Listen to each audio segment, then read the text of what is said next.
오늘 자녀와 몇 걸음 멀어지셨나요? 말하지 않는 자녀 사실은 이런 신호를 보내고 있었습니다. 이불은 봄, 여름, 가을, 겨울 모두 있어야 합니다. 자녀에게도 계절과 상관없이 덮어주어야 하는 이불이 있다면 바로 부모의 이불이 아닐까요? 여러분들과 함께 자녀에게 마음을 덮는 따뜻한 이불이 되고자 합니다. 오늘 학교 어땠어? 그냥 친구들이랑은 잘 지내? 응. 무슨 일 있어? 아니, 괜찮아. 짧은 대답들. 부모인 우리는 닫힌 방문 앞에서 멈춰 섭니다. 마음속에는 수많은 질문들이 소용돌이칩니다. 무슨 일이 있는 걸까? 학교에서 힘든 일이 있었나? 친구들과 다툰 건 아닐까? 혹시 내가 뭔가 잘못한 걸까? 사실 말하지 않는 자녀를 둔 부모라면 누구나 겪는 순간입니다. 우리가 놓치고 있는 중요한 진실이 있습니다. 자녀가 말을 하지 않는다고 해서 아무것도 표현하지 않는 건 아니라는 사실입니다. 오히려 매 순간 신호를 보내고 있습니다. 다만 우리가 익숙한 말이라는 방식이 아닐 뿐이죠. 침묵 속에서 보내는 신호들을 어떻게 읽을 수 있을까? 그 신호들이 의미하는 것은 무엇일까? 그리고 부모인 우리는 어떻게 반응하고 대응해야 할까? 이 영상이 끝날 때쯤이면 여러분은 자녀를 바라보는 새로운 시각을 갖게 되실 겁니다. 그리고 무엇보다 오늘 저녁 자녀의 방문 앞에서 조금 다른 선택을 하실 수 있을 거예요. 자녀가 말을 하지 않을 때 부모의 마음 속에는 어떤 일이 벌어질까요? 첫 번째로 찾아오는 감정은 불안입니다. 무슨 일이 있는 걸까? 이 질문은 작은 불씨처럼 시작되지만 시간이 지날수록 점점 더 커집니다. 불안은 다양한 얼굴을 하고 나타납니다.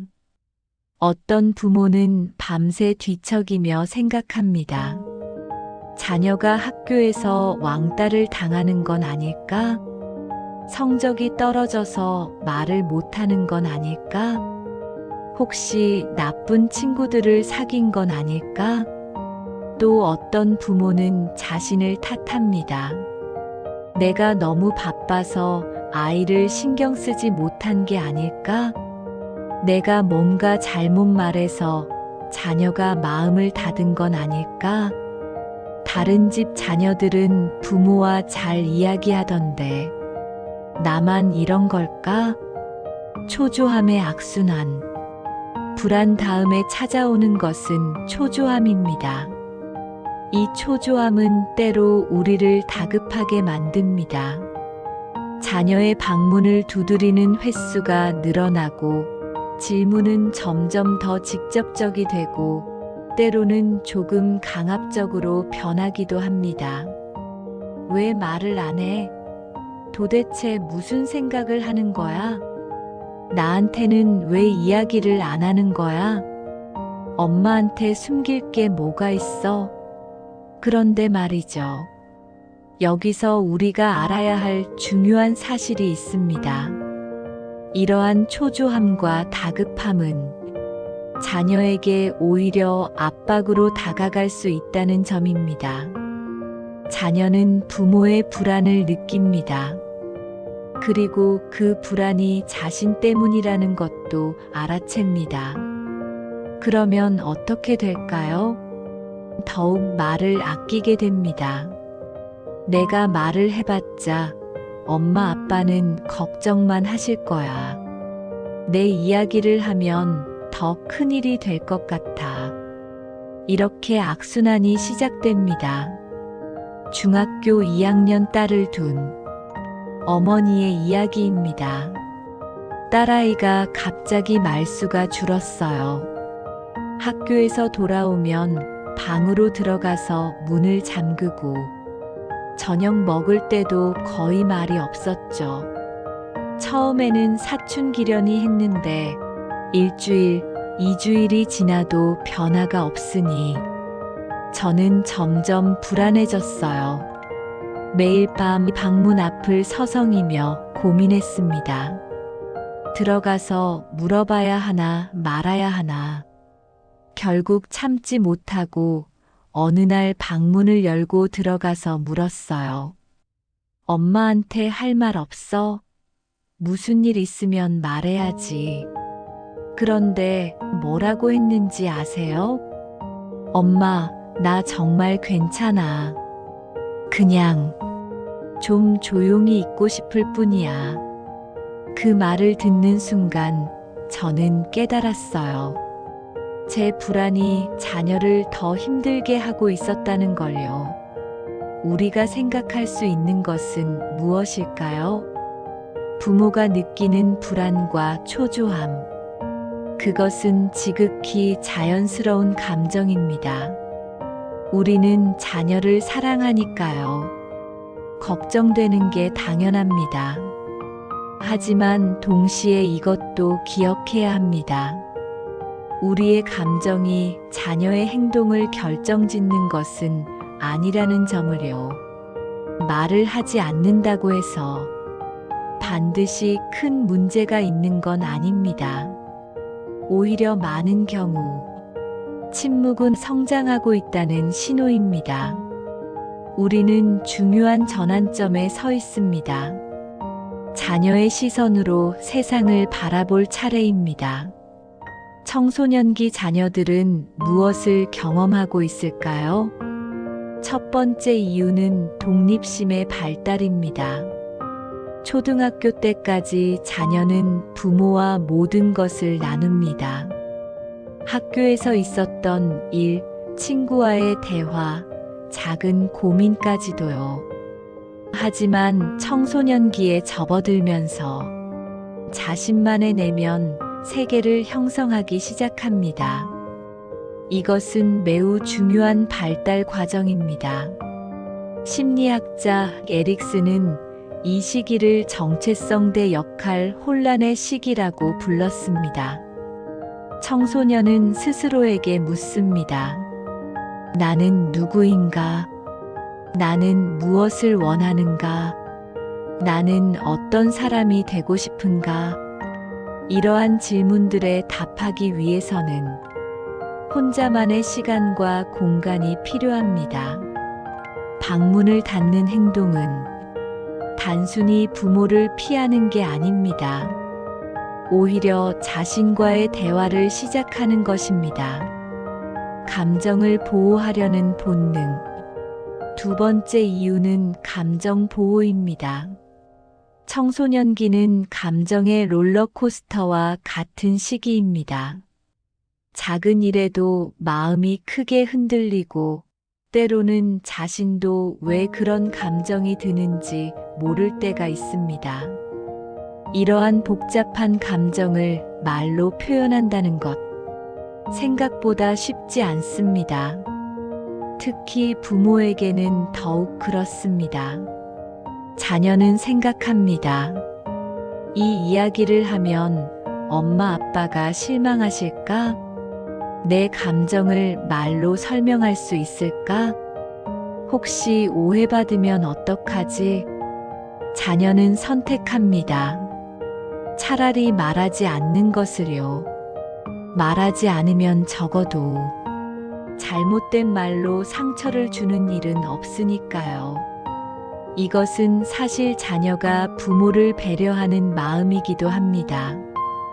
고등학교 1학년. 어느 학생의 이야기를 들어볼까요? 저는 중학교 때부터 부모님과 이야기를 잘 안 했어요. 처음에는 그냥 귀찮아서였는데, 나중에는 습관이 되어버렸죠. 엄마가 학교 어땠어? 물으시면 저는 항상 그냥 괜찮았어 라고 대답했어요. 사실은 학교에서 많은 일이 있었어요. 친구들과 다투기도 하고, 시험 때문에 스트레스 받기도 하고, 좋아하는 애가 생기기도 했죠. 그런데 왜 말을 안 했냐고요? 말하기 시작하면 길어질 것 같았어요. 그리고 엄마 아빠가 걱정하실까봐. 또 제 마음을 설명하자니 너무 복잡하고 그냥 혼자 생각하는 게 더 편했어요. 지금 생각해보면 조금 미안하긴 한데 그때는 그게 최선이었어요. 세 번째 이유는 혼란과 불확실성입니다. 청소년기는 수많은 변화가 동시에 일어나는 시기입니다. 신체적 변화, 호르몬 변화, 학업 압박, 친구 관계, 진로 고민. 이 모든 것이 한꺼번에 몰려옵니다. 스스로도 자신의 상태를 명확히 파악하지 못할 때가 많습니다. 나 지금 왜 이런 기분이 드는 거지? 내가 원하는 게 뭐였더라? 앞으로 어떻게 해야 하지? 이런 혼란 속에서 자녀는 명확한 답을 가지고 있지 않습니다. 그런데 부모가 물어봅니다. 무슨 일 있어? 대답하고 싶어도 대답할 수 없습니다. 자신도 모르니까요. 그래서 선택하는 것이 침묵입니다. 아니, 괜찮아. 이 말 속에는 사실 이런 의미가 담겨 있습니다. 나도 잘 모르겠어요. 그런데 지금은 혼자 생각하고 싶어요. 네 번째 이유는 철학적 성찰입니다. 이것은 많은 부모님들이 간과하는 부분입니다. 청소년기는 인생에서 가장 철학적인 시기 중 하나입니다. 삶의 의미는 뭘까? 나는 왜 존재하는 걸까? 사람들은 왜 이렇게 행동하는 걸까? 청소년의 침묵은 때로 가장 깊은 형태의 자기 탐구입니다. 방 안에서 음악을 듣고, 책을 읽고, 그림을 그리고, 천정을 바라보며 자신의 존재에 대해 생각합니다. 이것은 방해받아서는 안 되는 소중한 시간입니다. 이 모든 이유들을 종합해보면 우리는 하나의 중요한 결론에 도달합니다. 침묵은 문제가 아닙니다. 오히려 성장의 신호입니다. 물론 모든 침묵이 건강한 것은 아닙니다. 때로는 정말로 도움이 필요한 경우도 있습니다. 그 차이를 어떻게 알 수 있을까요? 바로 자녀가 보내는 다른 신호들을 통해서입니다. 말하지 않아도 말하고 있다. 자녀가 침묵하지만 동시에 끊임없이 소통하고 있습니다. 다만 그 방식이 말이 아닐 뿐입니다. 심리학자 엘버트 메라비언의 연구에 따르면 인간 커뮤니케이션의 93%는 비언어적 요소로 이루어진다고 합니다. 표정, 몸짓, 목소리 톤, 행동 패턴. 이 모든 것이 메시지를 전달합니다. 그렇다면 부모는 무엇을 관찰해야 할까요? 첫 번째 신호는 표정과 눈빛입니다. 괜찮아라고 말할 때 그 순간 자녀의 표정을 보세요. 진짜로 괜찮은 자녀는 편안한 표정을 짓습니다.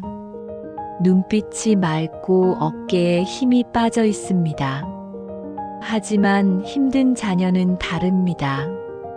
눈빛이 흔들리거나 시선을 회피하거나 입술을 깨물거나 이런 작은 신호들이 진실을 말해줍니다.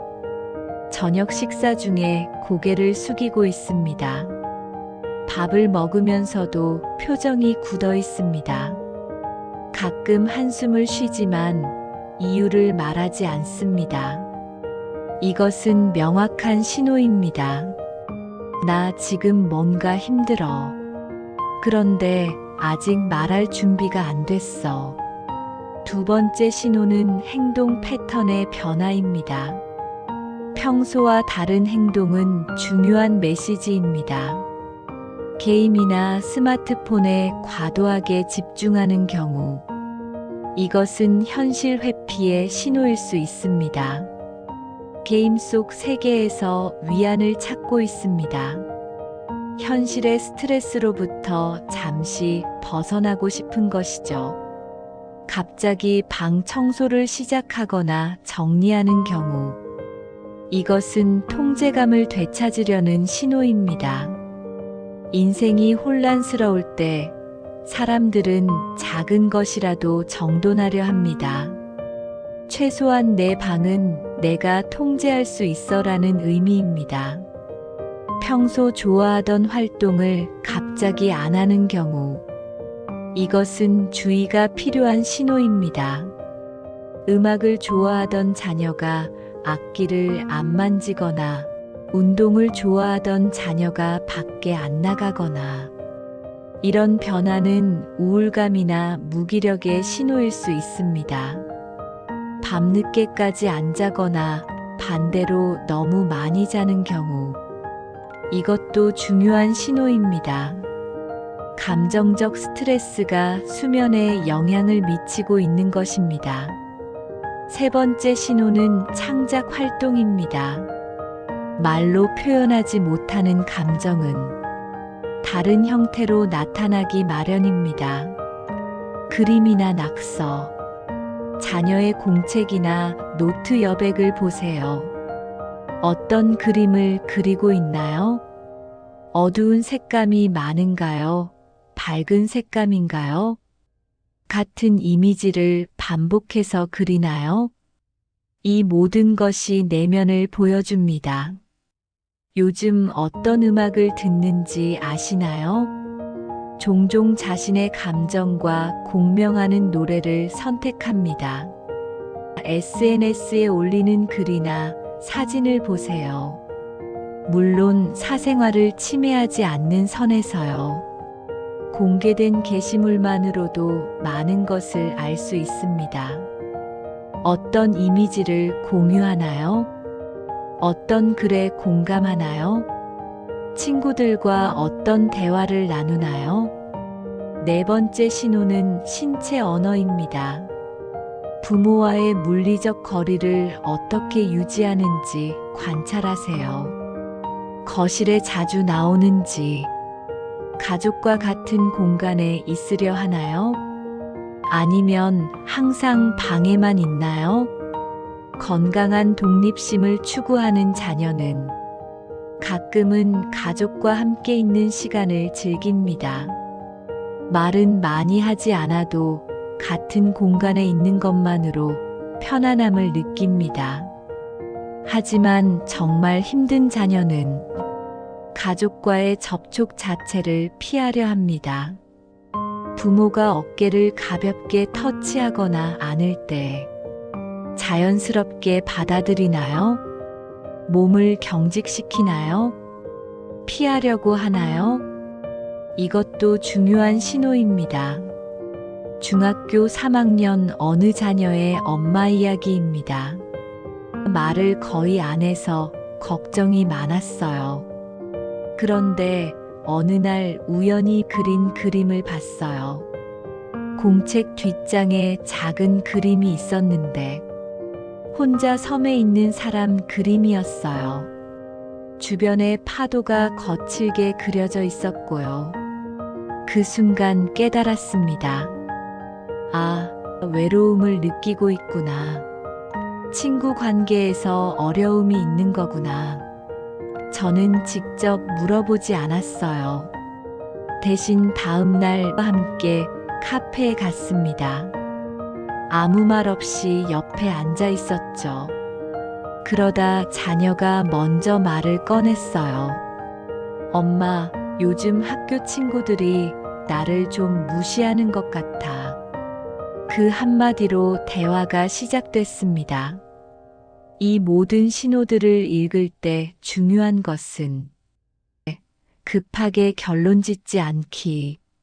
하나의 신호만으로 판단하지 마세요. 여러 신호를 종합적으로 관찰하세요. 패턴 파악하기. 일시적인 변화인가? 지속적인 패턴인가? 며칠, 몇 주에 걸쳐 관찰하세요. 시험 기간인가요? 친구와 싸웠나요? 학교에 특별한 행사가 있나요? 맥락 속에서 신호를 이해하세요. 감시가 아닌 관심입니다. 통제가 아닌 이해입니다. 자녀를 존중하며 관찰하는 것. 한 가지 중요한 개념을 재정의하고 싶습니다. 소통이란 무엇일까요? 많은 부모들은 소통을 대화와 동일시합니다. 말을 주고받는 것이 소통이라고 생각하죠. 하지만 진정한 소통은 그보다 훨씬 넓은 개념입니다. 소통은 함께 존재하는 것입니다. 서로의 존재를 인정하고 존중하는 것입니다. 때로는 침묵 속에서도 깊은 소통이 일어납니다.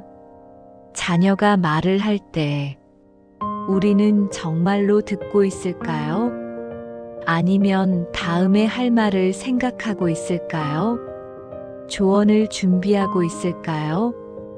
판단하고 있을까요? 온전히 집중했던 기억이 있나요? 자녀가 대화를 해올 때 혹시 스마트폰을 보고 계시진 않나요? TV를 끄고 하던 일을 멈춰본 적이 있나요? 자녀의 눈을 보며 온전히 집중해 보세요. 그랬구나. 힘들었겠다. 그런 기분이 들었을 것 같아. 침묵을 기다려보면 어떨까요? 그 침묵 속에서 자녀는 더 깊은 이야기를 꺼낼 준비를 합니다. 엄마, 오늘 친구랑 좀 이상했어. 어떻게 이상했는데? 그냥 날 피하는 것 같았어. 3초, 5초, 10초 침묵하고 기다려주세요. 사실 요즘 계속 그래. 침묵을 허용하자 더 깊은 이야기가 나왔습니다. 자녀가 마음을 여는 데는 안정감이 필수입니다. 이야기를 듣고 즉시 판단하지 마세요. 그건 내가 잘못한 거야. 그 친구는 원래 그런 애야. 그래서 내가 뭐라고 했잖아. 이런 말들은 자녀의 입을 닫게 만듭니다. 대신 이렇게 말해보세요. 그래서 내 기분이 어땠어? 내가 그렇게 느낀 데는 이유가 있었겠지. 자녀가 한 이야기를 함부로 다른 사람에게 하지 마세요. 특히 친척이나 다른 부모들에게요. 자신의 비밀이 지켜진다는 신뢰가 있어야 더 깊은 이야기를 합니다. 때로 화를 내거나 울 수도 있습니다. 그것을 억압하지 마세요. 왜 화를 내? 진정해. 라는 말보다 화가 많이 났구나. 충분히 표현해도 돼. 거창한 대화를 시도하지 마세요. 대신 작은 순간들을 활용하세요. 15분만 함께 걸어보세요. 나란히 걸으면 얼굴을 마주 보지 않아도 돼서 더 편하게 말할 수 있습니다. 손을 움직이며 대화하면 부담이 덜합니다. 양파 썰어줄래? 같은 간단한 협력이 자연스러운 대화를 만듭니다. 저 캐릭터 어떻게 생각해? 민감한 주제도 더 편하게 꺼낼 수 있습니다. 오늘 학교 어땠어? 친구들이랑 잘 지내? 이렇게 말해왔다면 오늘 좀 피곤해 보이네. 요즘 그림을 많이 그리는 것 같던데 재밌어? 아까 웃는 표정이 좋아 보였어. 관찰 표현은 자녀에게 압박감을 주지 않으면서도 대화의 문을 엽니다. 잠들기 전 침대 옆에서 주말 아침 여유로운 시간, 함께 산책할 때 매일 하루에 딱 5분만 투자하세요. 말하지 않아도 괜찮습니다. 이렇게 천천히 단계적으로 신뢰는 쌓여갑니다. 완벽한 부모는 없습니다. 완벽한 소통도 없습니다. 우리 모두 실수하고 때로 조급해하고 가끔은 잘못된 말을 하기도 합니다. 그리고 그것은 괜찮습니다. 중요한 것은 완벽함이 아니라 계속 노력하는 마음입니다. 자녀는 우리가 생각하는 것보다 훨씬 지혜롭습니다. 부모가 완벽하길 바라지 않습니다. 다만 자신을 이해하려 애쓰는 모습을 보고 싶어 합니다. 실수해도 괜찮습니다. 다시 시작하면 됩니다. 미안해. 엄마가 너무 다그친 것 같아. 아빠도 내 마음을 완전히 이해하지는 못하지만 계속 노력하고 싶어. 이런 솔직한 모습이 때로는 완벽한 대화보다 더 강력합니다. 변화는 천천히 옵니다. 소통의 변화는 하루아침에 일어나지 않습니다.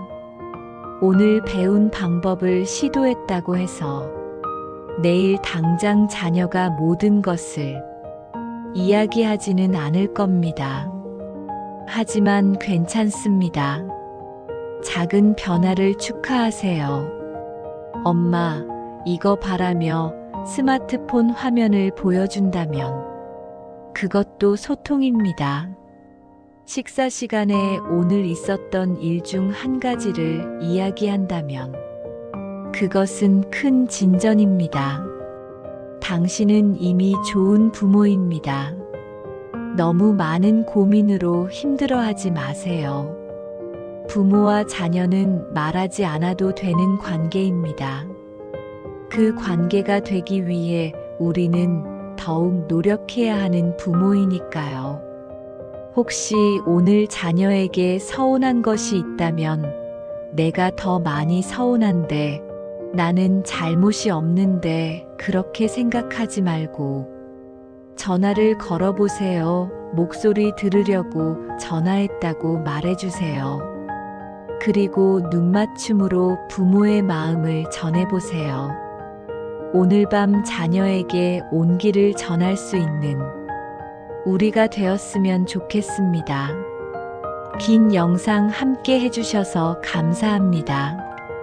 구독과 좋아요 눌러주세요.